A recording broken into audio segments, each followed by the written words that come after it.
से जानवर ऐसा जानवर जिसकी कुर्बानी नहीं होती उसकी अलामात मैं अब आपको बता रही हूँ। कुछ मैंने पिछली वीडियो में बताई और कुछ इस वीडियो में बताऊँगी, ठीक है।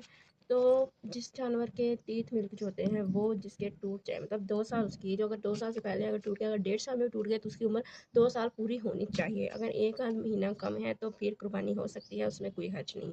उसके बाद सींग टूट जाए तो नहीं होगी। अगर किसी का सींग टूट गया है किसी जानवर का तो उसकी कुर्बानी नहीं होगी। हाँ, अगर किसी का बचपन से ही नहीं है तो फिर उसकी कुर्बानी हो जाएगी। बदहज़मी की वजह से जिसका पेट फूल गया हो, ठीक है, जिसका पेट फूल गया हो बदहज़मी की वजह से, उसकी भी कुर्बानी नहीं होगी।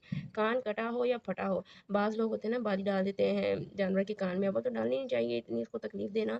तो उस जानवर की भी कुर्बानी नहीं होगी जिसका कान कटा हो या फटा हो। ऐसा जानवर जिसकी दुम कटी हो, कट जाए, जिसकी दुम कट जाए उसकी भी कुर्बानी नहीं होगी। चोरी का भी ना हो, और उसके अलावा जो है गिरवी रखा हुआ जानवर, उसकी भी कुर्बानी नहीं होगी कि गिरवी रखा हो और उसकी कुर्बानी करते नहीं, ऐसे जानवर की कुर्बानी नहीं होगी।